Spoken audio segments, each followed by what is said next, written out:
So imagine taking people through COVID while you're merging the largest telecom merger in the US history.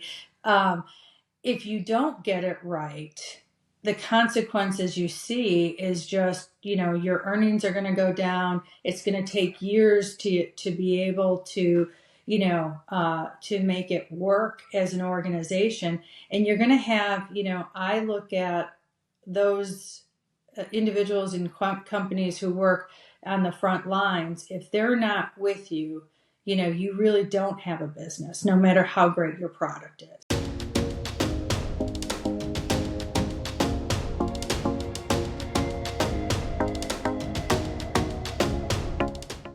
Welcome to the Leader's Mindset, where we bring you illuminating conversations from impactful leaders in business and our communities. Today, we're here with Tracy Nolan, Senior Vice President at Humana. She's had a stellar career as an executive in multiple industries and has extensive experience with mergers and acquisitions, and I can't wait to talk about all that. Thanks for joining us today, Tracy. Jason, thank you for having me, and I am excited to be here with you because you've had a stellar career too. So in the military, which is pretty awesome. So I'm hoping that we can talk a little bit about the things that you did and things that I've done, because I think there's a lot of synergistic things that can happen in business and in the military. Yeah, for sure. Thank you for the kind words. I think there's a lot to talk about today. For everyone who's watching, hit like, comment, and share right now so we can bring these game-changing ideas to as many people as possible. And don't forget to subscribe. You're not going to want to miss any of our upcoming conversations with leaders like Tracy.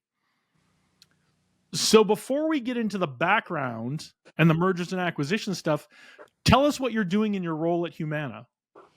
So Jason, it's after 27 years in telecommunications, I made the leap to a completely new industry about 2 years ago in healthcare. And I got to tell you, super rewarding. It's great to be able to provide a service that would allow better health outcomes, especially for our aging population, which Humana basically focuses a lot on the MA growth overall.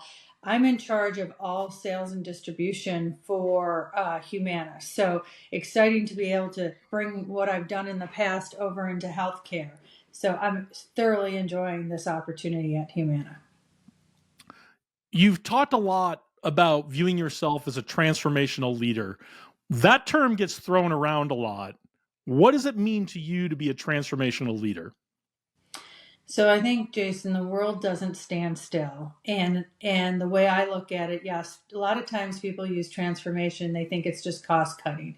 In my in my personal humble opinion, it is really about being relevant and moving forward, because one of my mottos is you're either moving forward or backwards, you're never standing still. And being a transformational leader is someone who's not afraid to take chances, move forward, and always is evolving the organization so it stays relevant. I always use the example like today, with technology moving so quickly, with changes in the just global environment. If you're not transforming or moving forward, which a lot of people get real comfort by staying in what they do, like if you're not helping others achieve and transform themselves, the business, you're going to get left behind. So that's the way I look at transformation. Yeah, there's certainly no finish lines in what we're doing here. And if you feel like you've crossed a finish line, then that may be a red flag that it's time to take a look at something else or challenge yourself a little bit more. Yeah, I had somebody once say that I was working at Verizon, and I was a region president, really a great role. And, I had somebody say, hey, just keep your head down, keep doing what you're doing, and everything will be okay. And I'm like, well, that's number one, that's boring. Number two, like if you just keep staying in your job or your career and you're not really trying to push forward and take chances, yeah, that may be a little more scary, because at times, you are putting yourself out there, but you're gonna, just by putting your head down and not moving forward, you're not going to help the business, but you're also not going to help yourself. And that's something I've always lived on. And there's a lot of people in roles who think, hey, let me just stay where I am, let me just do what I am. But that's not helping the business, nor is it helping yourself. Well, you've certainly set the example on challenging yourself and others over your career. Let's turn the clock back a little bit. How did you get involved in the telecom industry, and what were some of the experiences that shaped your view of leadership along the way? So, I mean, I will tell you so I had, not to go too far back, but I will a little bit here. I am in a family of three. I have a brother and a sister who are 6 years and 12 years older than I am. So I kind of felt like, although I had brothers and sisters, I kind of grew up as an only child because at 6, my brother was already out of the house. My sister was up very involved in her things, and my grandfather used to say, Tracy's going to be a leader because she's out there organizing all the activities in the neighborhood with all the kids that are so much older than she is. So I think from an early age, I enjoyed kind of leading and getting teams together and doing that. But I went to an engineering school. Jason, I have always been one that challenges myself. I went to Clarkson University, big engineering school in upstate New York, right on the border of Canada, big Division I hockey school, not football, but hockey. We didn't have football, we had hockey. I know the feeling. I went to Boston University, and Clarkson was always one of our big games every year. Yes. So I loved it. And it was funny because I didn't go for engineering. I went for management. And what I would tell you is that I always surrounded myself by putting myself around really smart people, because at that school, while I was good in high school, going there, I felt like, wow, I didn't know anything. And I was, it was a school that was really hard, but I loved the engineering piece and getting to know how things worked. I graduated from college and I was like, wow, I need to get a job. Like, I need to get a job. So I started working in retailing. And the only reason I did was because I could get 50% off on clothes that I needed for my interview. So I started there, and I kept, what I fell in love with pretty quickly was the engagement of the customers, and also like the whole scheduling and the operations and the marketing that went behind it. And I started falling in love with retail. While all my friends were not working nights and weekends and all that, I just started to excel in retail. Ended up taking over, moving up very quickly, even though, and I kept thinking I was going to go for this ideal job and what my career, what my degree was. And I just kept getting promoted and loving it more. And while I wasn't making as much money as my friends who graduated as engineers, I kept excelling at what I did. And I had an opportunity one of my first leadership lessons was I took over working for a company called McCurdy and Company, and I was running their higher division, kind of like a Nordstrom's versus, a Kohl's. They had two divisions, and Big Bad May Company came in and bought us out. And when they bought us out, what was very interesting was they bought the McCurdy family. They decided to let all of the stores, 27 stores, let every employee go. Every employee go. So I happened to be the leader at a very young age that dealt with taking people through transition and change by having to let go everyone and being the last, I would say, operations leader that they had. So, people had worked there for years. This was like the local, retail store that everybody went to shop for everything. And so to me, the lesson of how to lead and provide people dignity, help them find other jobs while also still shutting down the organization was one of the things that I did. And then after that, I got a group of private investors got together and asked me to open a retail store, kind of one Nordstrom's, like a big Nordstrom's. And I think maybe just over 30, I was given $13 million to start up a store and go to New York and work with factors. And what I would say is I got that store up and running, and then I wanted to do more. But someone saw me in the community as being really good at retail. And that was when wireless was not super friendly. In other words, if you remember the days when we had StarTax and we had all that, and you'd go and you kind of buy it behind glass because it was expensive, or somebody would have to come to you to buy. they wanted to open retail stores. So Ron Bourlette hired me, and it was like so cool. He's like, I can't give you a title as president of a retail store, but what I can do for you is I'm going to give you a challenge. There's a pile of leases over in the corner. I'm going to give you a cube. I'm going to pay you well, but I'm like, can't give you the title. Are you in? And I'm like, wow, this sounds like an opportunity. The title didn't matter. It was always for me, the opportunity. So from there, I started working, and I grew the distribution at Frontier Cellular, that was then bought by Bell Atlantic Mobile, that then was bought by Verizon. And that started my whole career in telecommunications. So I'm really a retail guru from scratch that actually ended up in telecommunications and now ended up in healthcare. So kind of a weird path, but been really really fun. Yeah, success never really travels in a straight line, does it? But it sounds like you were able to build on your skills and see opportunities that maybe others didn't see, and build that into success. Yeah, and I would say that throughout all that, staying super humble, because for me, it's never about, I always, I have a habit of rolling my eyes, Jason, when I'm like, my face tells everything. But when somebody is so title driven, I'm just like, I roll my eyes, because it's not about the title, it's about the opportunity and how you can utilize your skills, or how you can see something add value. So for me, it's always about, can I add value in this role? What can I do about, making change happen? Not necessarily the title. Of course, money's always important too, but like I would say that title is not what drives me. It's about the opportunity.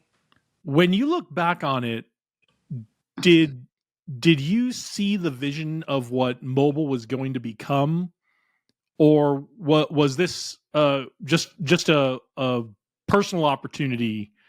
And I guess, yeah, I guess that's the question: is did you have any idea what mobile would become when you were starting to work in telecom? So interesting, because at that time I looked at it as a product, right? Because I was so used to, one of the things that I did in selling clothing is I was always looking at dressing somebody from head to toe. In other words, what I meant like that is, I used to have this clientele book. This is way before they had personal shoppers, where I would literally have a list of the top executives in Rochester, New York, women executives, and they could literally call me and say, "Hey, Trace, I'm going on this business trip," and I'd be like, "Stop down at 5 or 5:30 on your way out. I'll have a list of what you should pack," because I would know what they've purchased and what was in their closet. And I'd have them come down, and I literally would hand them a piece of paper and say, "Here, you might want this other blouse, but you basically have everything here.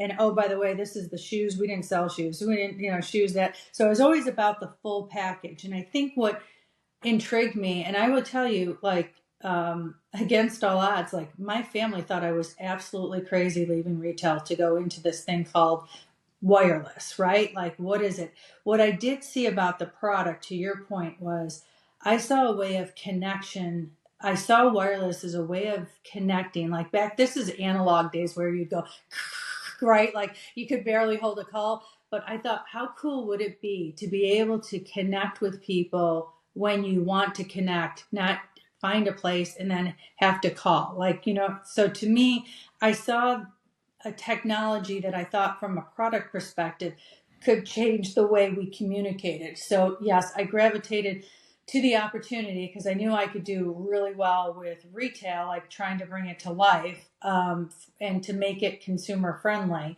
But I also saw that technology was coming, and either you can lean into it or not, as I continue to say. And I felt, let's lean into it, right? And so my family, absolutely, a couple times when I went to Clarkson, when I moved out of retail, like, they're like, "What are you doing? Like, are you really?" And I'm like, "I see something that's in the future that looks super exciting. I'm willing to jump in."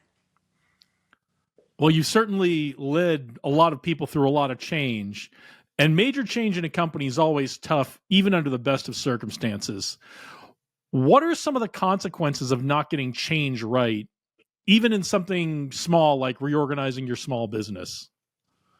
The consequences of not getting right is significant. You see so many companies who have merged merged or had a transitional period where they had to do something big, where they have failed. And I mean, when we went through the most recent merger with T-Mobile and Sprint, and I had 14,000 people that I needed to lead through it. And oh, by the way, we closed on April 1st of 2020 in the middle of COVID. So imagine taking people through COVID while you're merging the largest telecom merger in the US history. Um, if you don't get it right, the consequences you see is just, your earnings are going to go down. It's going to take years to be able to, to make it work as an organization. And you're going to have, I look at those individuals in companies who work on the front lines. If they're not with you, you really don't have a business, no matter how great your product is. So it is, whether it's, hey, I'm changing an accounting system, or it's a big merger like that. I have found that if you don't manage properly or lead a team through this transformational time or this merger acquisition time, it's devastating to the business, and it can make both businesses fail. Yeah, and it can impact the customers too. And I think a lot of companies forget about that. Is they get wrapped up in the buy-in and the change internally and forget about the customers. Yeah, I'll give you a perfect example of that. So when I was at that stage where we were going from Frontier Cellular to Bell Atlantic Mobile to Verizon, I was running sales at the time that this thing came. I was vice president of sales at Frontier Cellular, and I got a call from the folks at Verizon, and they're like, "Hey, we want you to lead through this." And I'm like, "No, I'm a sales leader. Like, I'm not gonna do I want to have IT and all of it report to me and lead through it?"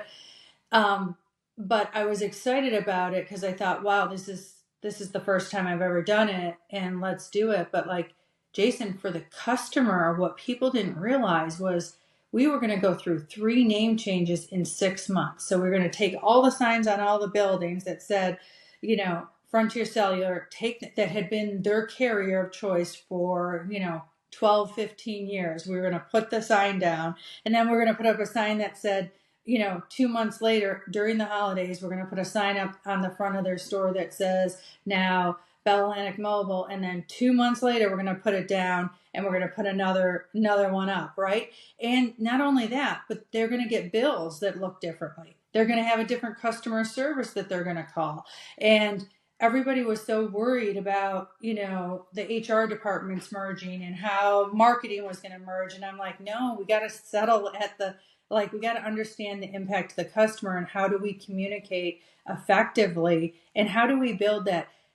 There's a trust between a consumer, right? You have those places you go that you're going to always have a great experience, or you're used to it this way, and all of a sudden it changes and you don't know about it, and you're going to lose you're going to lose your customers, members, if you don't do this right. Yeah, I would have been out at 2 name changes. So 3 was literally, you should have seen me when they called me and said, I thought the third one was going to come a year later, and it came within 6 months. It's actually something I'm super proud of, because during that time when I was leading that first year, that whole year, we had the highest growth, and we were the most profitable in total, in percentage. We were a smaller region, but we still we managed through that more than anybody else did in that time frame, and it's something I'm super proud of. And that success was part of what you got brought in at Sprint for in 2015 to turn that company around. So what was going through your mind when you were asked to take this on, and what were the factors that led to you saying yes to this challenge? So I would tell you that I would tell you what was really interesting to me is what I learned real quickly in that transformational time, the 3 name changes, was communication was key, and not just externally, but internally. And one of the things I did is, because I know what if you treat, as you're going through business, as if you would want to be treated, to me, that is really all that's what a great leader does. So I knew that I would want to know the whys behind what was going on. I'd have questions. Like, I don't love water cooler talk. As a matter of fact, I'd rather not. I'd rather get it out. So I started this thing where it was just once a week. I had an open bridge, and I was like, okay, I'm going to give you 10 minutes of updates that I have on what's happening with, the name changes, the integration into Atlantic Mobile and then into Verizon. But I'm going to leave the bridge open, and this is your time. Anybody in the company, I don't care, where you are, what you do, you can call and ask me any question you want. So Jason, the first time I did it, first 10 minutes, I give the update, and then I sit there and I'm like, okay, what questions do you have? Then I realized that, a lot of times with leaders, people will get pre-planned questions. Like, I hate that. Like, don't give me those. So I got a couple of those, and I'm like, stop. Like, stop doing those. I want to know what's really on your mind. So the first time, literally, I sat with an open bridge with very few, literally uncomfortable, very uncomfortable time. And then the second time I did it, I started getting more questions like, Tracy, is there going to be more layoffs? And I told them, like, hey, I will tell you anything that I know, anything I know. And if I can't tell you because of a legal issue, I'm going to say, I can't talk about that because right now, from a legal perspective, I'm unable to comment on that. Like, I want to be that transparent with you. And then, hey, I don't know. Like, I was okay as a leader to say, I don't know. Like, I don't know. I will look into it. And this went on for a while to the point where it started to be like there were so many questions, Jason, that it was so awesome because people thought they could ask me anything. And then one day I was on a call, and this is why I do have a goose in my office, like it's a plastic goose. But the team that was in our customer service looked out on a parking lot, and one day they saw this goose who had decided to nest, I guess, in our parking lot. And every time they were on calls, they saw this, and it was right like around where people would whip their cars around out of the parking lot. And some of the customer service agents were like looking right at it, and every time the goose, like a car would go by, the goose would go flying, flapping its arms, and get really upset. So they asked me on a call, Trace, we're really worried about this goose. I know we got everything else going on, but it's stressing us out to watch this poor goose, like, who's trying to nest, to do it. So could we rope it off, and could we leave some food and water out there? Well, Jason, it was important to the team that we take care of this goose. So what did I do? I pardoned it off. We watched it sit there for almost 2 weeks. It had its babies, and then it was gone.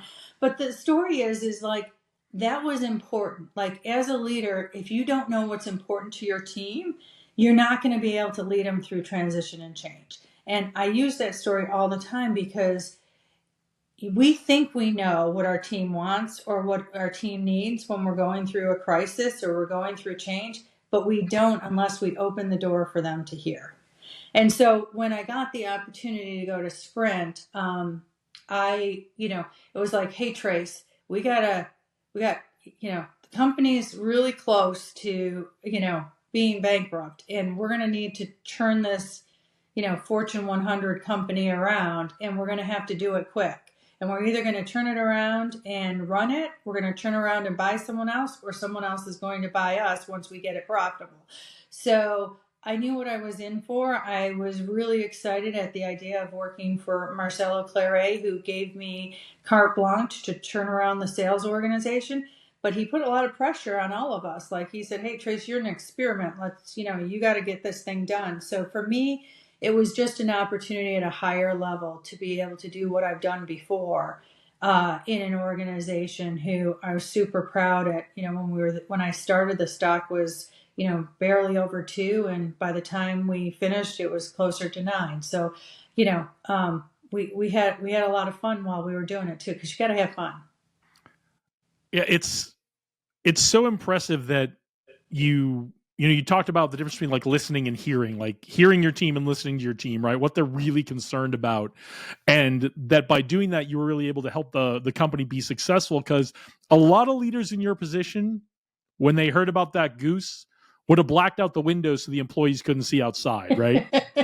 Yeah, they would have, or they would have just like blown it off, right? I think that's one of the biggest leadership lessons that I'm continuing. Like, I even when I started at Humana, the first thing I did was, okay, I need to get with, listening sessions. And they're like, well, what do you mean? I go, well, I want to sit with the team that is talking and selling every day to our members, because I want to know what's on their mind. Oh, well, we know what, we've got our priorities. No, no, no, no.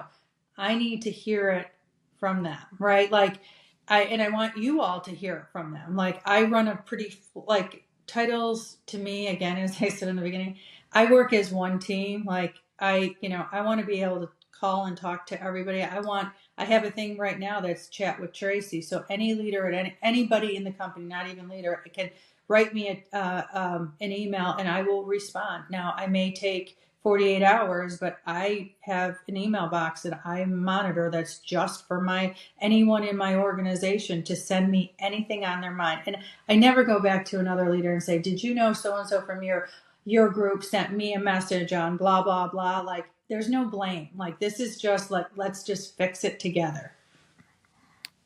Yeah, that's incredible.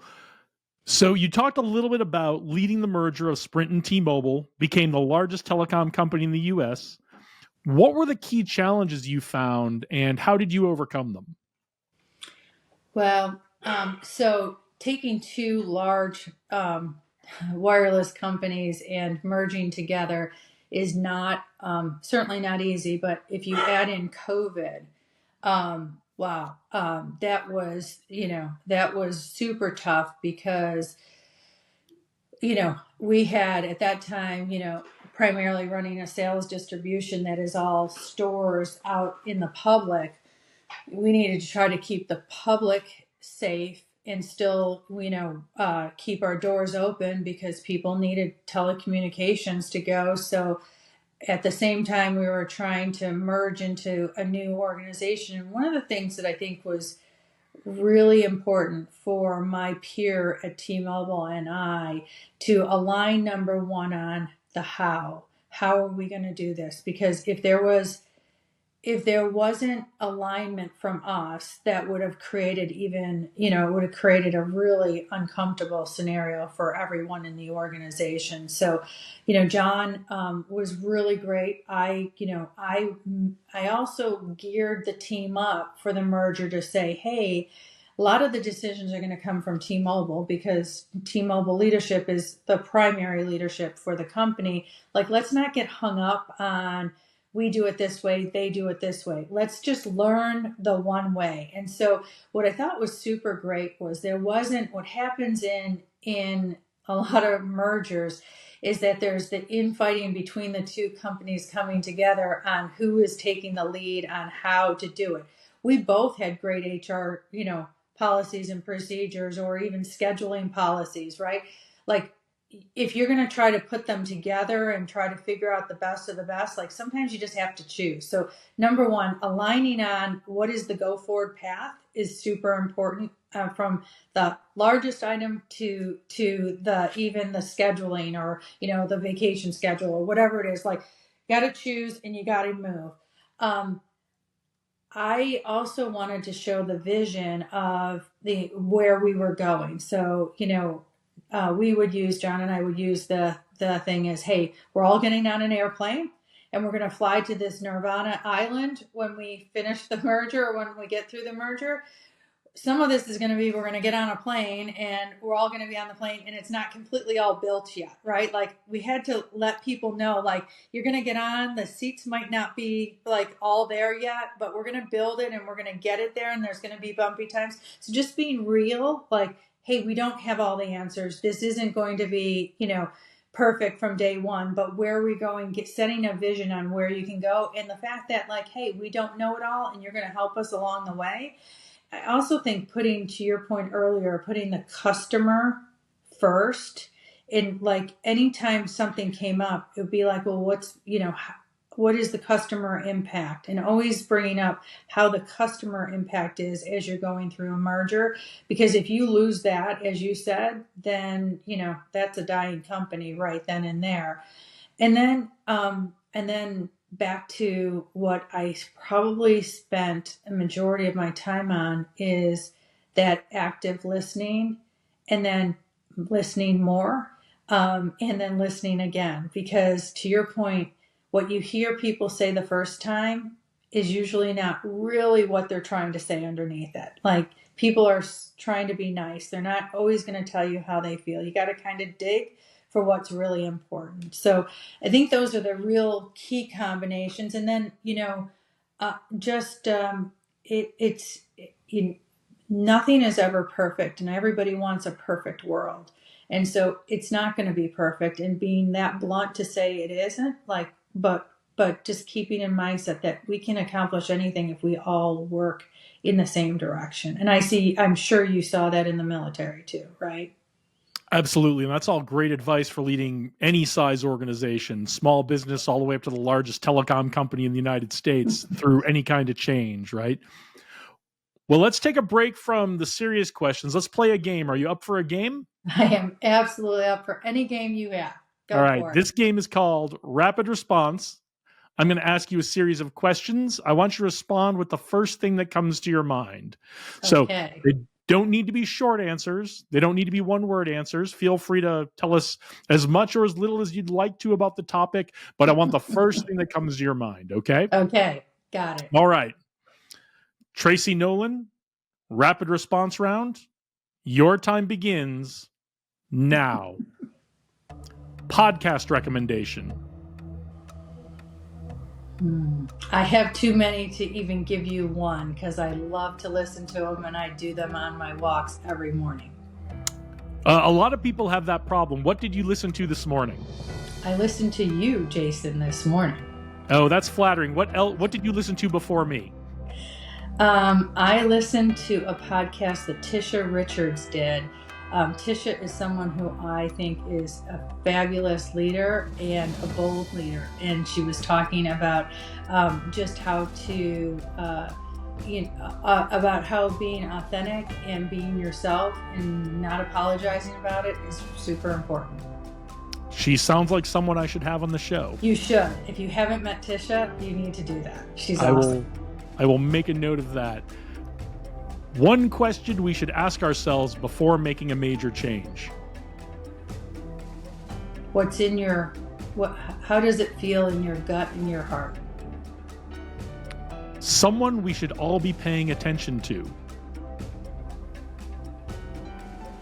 I'm going to say Masa Son from SoftBank. I got exposed to him. He's the richest man in Japan, but the money isn't the thing that gets me with him. He actually, was a chairman of Sprint, and he developed a 100-year plan on AI and chipset. And he just was on TV the other night with Trump. He is fascinating. I did a special project work directly with him on it, and he's incredibly smart and just somebody fascinating. Yeah, both from what we've seen recently in the last week and some of the stuff in the past, as well as what he has coming up. I think we should all be paying attention to him. So if you're not, go check him out. Don't answer right away. You get a choice on this one. What is your pump up song or your walk on music? So this is Usher. Yeah. Okay, great one. Love it. Like, it's been used so much, Jason, that the other day I said, okay, maybe we could find another one too. But I am a big Usher fan. I always have been. So it's just a favorite. I say when it's your walk-on music, go with your gut and do what's going to get you excited. So the biggest influence in your life.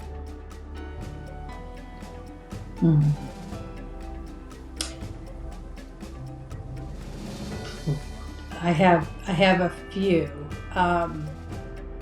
First, my dad, who also was in healthcare, worked for Blue Cross Blue Shield, never thought I would do full circle into healthcare.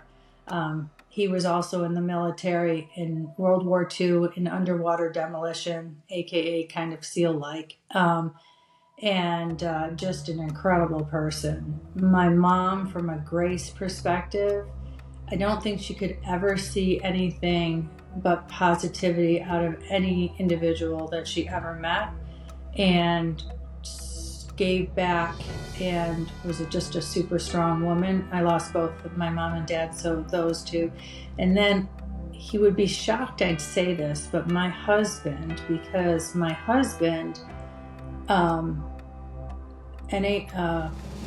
Canada, didn't start playing hockey till 13 after he lost his mom and dad, walked on the Rangers at 18, and he also raised 3 children alone from about 13 to 15 and raised them alone. And he can be a tough guy, but he has a way of enjoying life that I haven't seen anywhere else. That sounds amazing. Mm-hmm. A book everyone should read.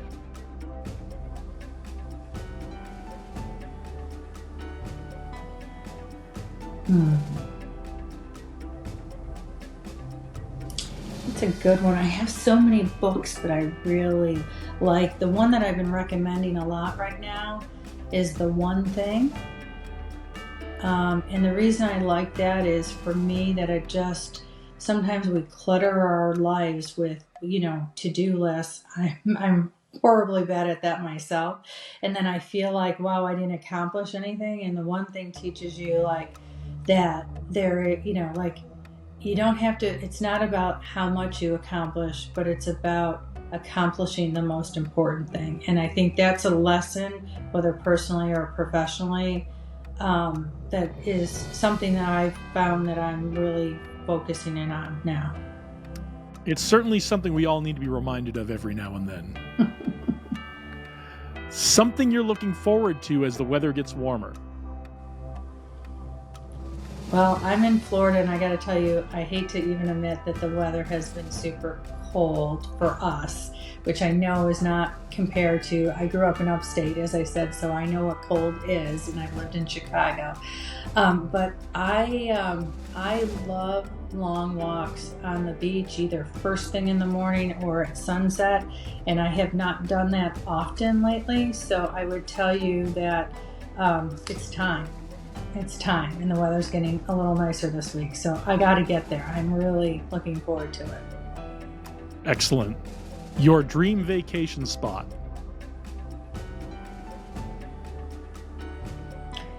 One of our best trips, and I've traveled, internationally and all over for work and for pleasure, is one of our best trips was going to the national parks. And just getting in a car with my husband and getting up early, driving to a national park, going through it, seeing the beauty that we have here in the USA, that I think sometimes we think we have to go other places for, but like hiking, getting out, seeing the country that we live in is pretty amazing. So I know that's probably not one that most people choose, but I got to tell you, it's pretty cool. So I have haven't been to all national parks, but I have a southwest one I need to do, and a northwest one that I want to do next. Well, we're here in Vegas, and people here certainly appreciate our national parks because we are within a couple hours drive of like 4 or 5 of them. So it's, when you're a Vegas local, national parks are actually one of our favorite things to do. So it's so fun. And you know what? It's just relaxing, not expensive. Anybody can do it. And I think we just need to, we need to really look at our country and see some of how beautiful it is out there. Awesome. A future trend you're excited about? Well, I'm super, and it goes back to the whole AI and just a little bit of background. I am excited. how wireless is changing, and AI and technology and the satellites are changing the way we work. And I think there's so much more coming our way. I we need to have controls over it, Jason. We got to make sure we control it. But I've seen some incredible things where self-serve can be, a video AI conversation makes you feel like you're more together. Like there's so much more that's going to come. And just the way, how many people thought, I grew up in the days where my mom told me don't talk to strangers and don't get in other people's cars. We do it every day today with Uber, right? Like I don't know what we're going to be doing in the future, but I'm excited about the trends that we're going to see that are coming with even satellites. The fact that we're going to not have a place in the U.S. where we can get a phone call, not for work phone calls, but for emergencies, and be able to stay in touch. Like I think that's pretty incredible. And it's moving fast. It's going to move fast. It's definitely exciting. Last one, your favorite sports team or player? Well, I would be remiss if so let me say this. Right now, Josh Allen, Buffalo Bills. I'm still having a little bit of a heartache over the fact that we lost the other day, but I am a diehard Bills, and before I expire on earth, I'd just like to see them win a Super Bowl or be back in the Super Bowl. So I'd say that, but then I would also say, my husband, the fact that someone without his first professional skates were when he walked on the Rangers. Like, to me, that's like pretty cool, right? That's pretty cool. And the way he loves to work with kids and and not push people too far if they don't want to be pushed to do it is pretty amazing. So I gotta put him there too. That's fantastic. Well, thanks for playing our game. You're a good sport. Let's get back into some serious questions. So, what was the motivation to move from telecom into healthcare? So for me, I like to test myself and my abilities, and I think for me, there's two things. Number one, people would joke with me, like I always said that I never thought I'd be doing what I'm doing today. Like I thought, Jason, growing up, I was going to be a school teacher, probably have a bunch of kids, and and that would be it. Maybe teach college one day. I never expected to be a professional doing what I'm doing today.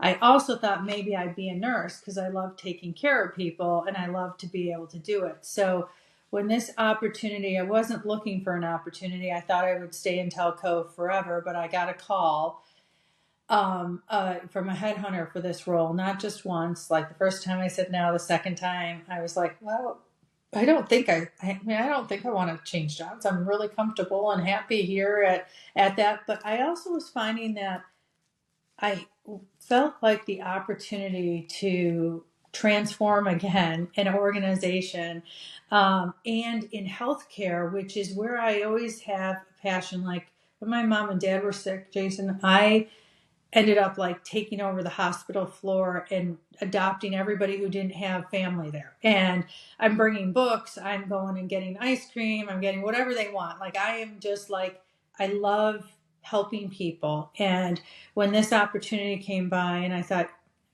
my brother turned 65 and he told me, hey, Trace, when you get to that age and you're turning that, let me know, because I've done all the research that it took to understand Medicare Advantage. And I thought, if my brother, who's a college professor right now, had to do research to understand it, wow, there's a problem here that we need to figure out how to simplify the healthcare system to make it easier for people to understand the choices they have to sign up. So to me, it was the challenge and the opportunity. Also, I watched my parents as elderly, go through what they went through. And if I can help just even this much of the population be able to do it and do it with a little more ease, I would love to be able to say that I accomplished that. So, and I met the people at Humana who are incredibly smart. So they challenge me every day. They're incredibly generous, and they just want to improve health outcomes. So that's really what it was. That's great because, as you know, healthcare is a little bit of a hot button issue, and it's nice to hear that there are leaders inside healthcare who are trying to make it a little easier for all of us and make it and are thinking about the customer. Now, I know developing emerging leaders is something that is close to your heart. What do you look for in individual contributors to identify their leadership potential? And then how do you bring that out in them? So, thank you for asking this question because it is really near and dear to my heart. Um, I I feel like I was fortunate to have a few leaders who saw something in me and put me in what I call uncomfort zones, right? Like they put me in situations where I was like, "Whoa, I don't know if I can read out to the CEO. I just took over the job 2 weeks ago, and you're putting me in this thing where I'm, telling them something that I didn't realize that I could put together a plan and get it going in that short time." So I look for people who do really well in the role they're doing because I think that's important. Like I get turned off again by people who are like, well, I'm in this role and I want to talk about the next role I want. I want people who are in the role that they're in, doing really well, but seek to ask those questions and be curious about other parts of the business. And they're the ones that are going to come up with those questions like, well, what if we did this? And also, if they're extremely customer focused, those that understand what's happening out there or have an opinion, right? That want to voice that opinion. And when I see talent, like I'm the first to like try. First of all, you need to know if people do want to advance because there is a set of group of people, and I've been in that where I've taken someone and tried to say, hey, you can do so much more, and they're like, no, no, no, work-life balance. This is the role I want the rest of my life, and cool, that's great. We need people who want to do that.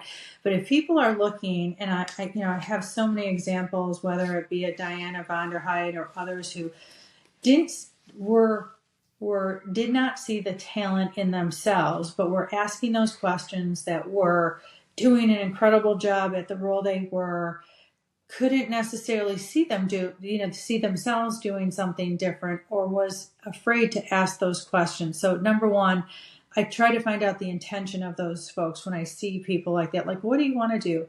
I've been known to ask people, and they're like, well, "Wow, nobody's ever even asked me. Like, what do I want to do?" Right? That's a leadership. A lot of people don't. They're focused on themselves. I try to focus on the people that work with me or for me, and then when I see that, I'm going to give them a shot. I'm going to go ahead and give them the shot. I'm going to put them up in front of a leader, or I'm going to give them an assignment that is, not a, that's going to take a lot to really think through and do. And I'm going to challenge them and I'm going to help them get there. But if you look at what I'm most proud of about anything I've done, it's the Diana von der Heides, it's the Angel Gomez, it's the Toby. I can go through the names of people who have excelled and have been best in what they've done, but they've gone 3 levels higher than what they thought they could ever do today, and still climbing, right? Like, so that's what makes me proud, is when I can do that. So it's really finding that talent and then pushing them. And I always say, some people appreciate me a lot more after they've worked for me than while they're working for me, Jason, because I'm tough, right? Like, I can be tough, right? And I'm going to push them. And I guarantee you, most of those that have worked for me and have accomplished things after I've moved or they've moved on will come back and say, wow, thank you, because you really did push me more than most. So I'm kind of the leader that will help you develop. You may not always like it. It's just like exercise. I don't love to exercise, but I feel great afterwards, right? So that's what I would say is important for a leader to do. Yeah, it's definitely important for all of us as leaders to challenge those who work for us to set them up for success in the future. And right now, we don't have a ton of women leaders in very senior leadership positions, especially at the board level. How can we apply what you just talked about to set those young women who are aspiring to those kinds of positions up for success? I would say something we didn't talk about that's super important is, a lot of times women that stay within one organization, don't really network. And it's really important that you're not just focused in the company that you're with, like the one company. Like, you need to build a network. And that is, you know, I know, some people will say, well, that's kind of like, wow, I don't know if that's really that important. But as you get older, like, number one, from a learning perspective, like, some of my greatest learnings don't always come from the company that I'm with. A lot of it comes from whether it's a group that I joined, or people that I know down the street, or people I've met at some sort of convention, or like even podcasts like this, people that you meet. And I learned from this one woman executive who has been on many boards. She's like, networking is work and you need to schedule it. She puts a list of 10 women a year that she wants to meet, and they're influential women. It's a woman to woman thing, or she does 10 people, and she makes it her goal to make sure she networks with them. And even if it's like, hey, she's speaking at a conference, I'm going to go to the conference, I'm going to send her a quick email and say, would you mind if I bought you a cup of coffee? Can you give me 10 minutes? Most people are not going to say no if you make that intention, but most of us are like afraid to do that because we're thinking they're not going to want to do it. People will help each other, but you've got to reach out. So I would say it's really important, and no one controls your career except yourself. So don't expect you're going to get a board position because someone else did it. You're going to have to be deliberate. As Tisha Richards would say, you got to go narrow to go broad. You got to narrow yourself in, and then those will happen. And we just need to be open to continuing to see. I see a lot of board positions that are opening where they are, I want them to hire the best person. So just clear, I'm not about you have to hire a female because you don't have a female. You need to hire the best board position. I just say we need more females in the pool so that we are the selected ones for it. Yeah, I love it. Let's help everybody become the best person and have some real competition, right? Exactly. So to all the emerging leaders watching or listening right now, what's the one thing they should do if they're thinking about making a major change? Well, I would say I would do due diligence on that major change and make sure that, and nothing's going to be, foolproof. So don't wait for it to be foolproof. Make sure that it's 60 to 80% there, and then check your gut. And then I say jump, because, what's the worst that's going to happen? Okay, maybe it doesn't go the way you are. Then you can go back doing what you were before. Like, take the chance, because it will be okay. It will be okay. Your talent doesn't go away with a failure. It just means that, hey, maybe it wasn't the right thing and you can go do something else. No one should ever tell you that if you have to be in that role. There's a two-way street here, and you're going to be just fine. Great advice. Tracy, this has been incredible. Where can everyone find you so they can thank you for being with us today? Thank you. I'm out on LinkedIn, so please follow me on LinkedIn and go see me out there. And then also I am out there on both Twitter and love to have you in Instagram. Would love to have you follow me. And we'll get all that linked up in the episode description so people can find those. I personally want to thank you for joining us today. Thank you to everyone watching or listening. If you found this conversation valuable, go ahead and share it with someone who can use it. Please leave us a comment. Don't forget to subscribe. If you are on a podcast platform listening and you can leave us a review, please leave us a 5-star review. It really helps grow the audience. We've got lots more amazing leaders coming your way. So go out there, do great things today. Keep watching, keep developing your leader's mindset. Onward and upward.